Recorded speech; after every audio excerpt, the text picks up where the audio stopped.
Eu vou conversar agora com Fernanda Chaveiro da Silva, ela é advogada, mestre em agronegócio pela Universidade Federal de Goiás, ela é especialista em direito empresarial e também professora universitária.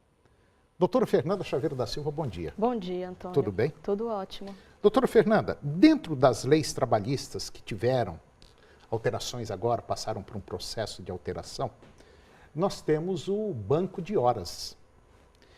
E na prática, como é que vai funcionar agora esse banco de horas?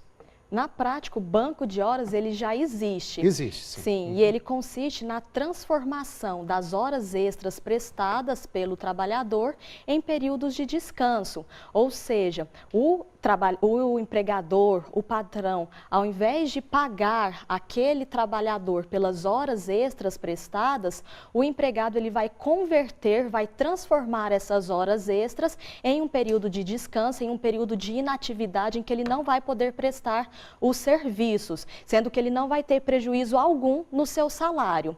O que a lei da reforma trabalhista fez foi alterar o processo de implementação desse banco de horas. Antigamente, ele só poderia ser ajustado mediante acordo ou convenção coletiva, ou seja, era necessário a interferência ali dos sindicatos, dos trabalhadores, dos empregadores, para verificar se ia ser aplicado ou não. A partir dessa nova lei, hoje eles vão, as próprias partes, tanto empregado como empregador, é que vão decidir se vão adotar esse banco de horas ou não. Então agora vai poder ser ajustado por meio de um acordo individual.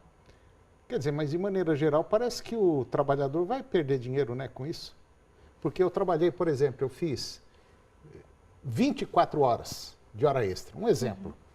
Então, ao invés de eu receber essas 24 horas, eu vou tirá-las em descanso. Sim, tira ela em descanso, transforma ela em descanso. Na verdade, ele não vai ganhar dinheiro, mas também ele não vai ficar no prejuízo, porque ele vai deixar de trabalhar um determinado período, as horas correspondentes que ele tirou como hora extra. Então, ficou equiparado. Mas dependendo da função, não dá para ele fazer, por exemplo, um bico para tentar recuperar isso, né? É uma situação meio delicada isso aí, né? Existem casos isolados, né? Agora, quantas horas extras esse trabalhador poderá prestar por dia?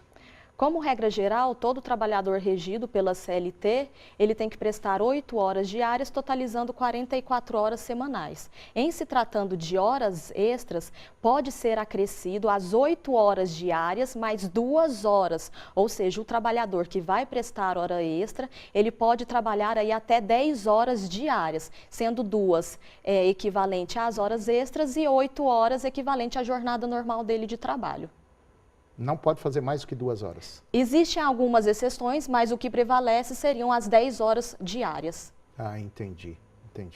Agora, existe assim um período para que esse trabalho realizado seja, por exemplo, convertido em descanso? Sim, existe. O legislador, ele trouxe na nova lei da reforma trabalhista, falando que esse período de transformação da hora extra em período de descanso deve ser convertido em até 6 meses.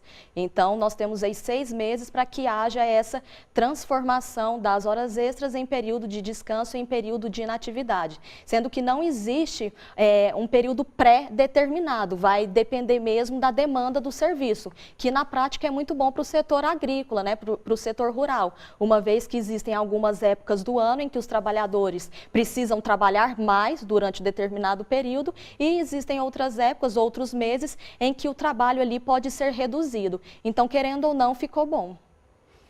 Tá. Já está valendo isso aí, essas regras? Não, a partir de novembro. Ah, então tá certo. Ok. Doutora Fernanda Chaveiro da Silva, muito obrigado pela participação da senhora mais uma vez no nosso programa e até o próximo. Até o próximo. Obrigado. Obrigada.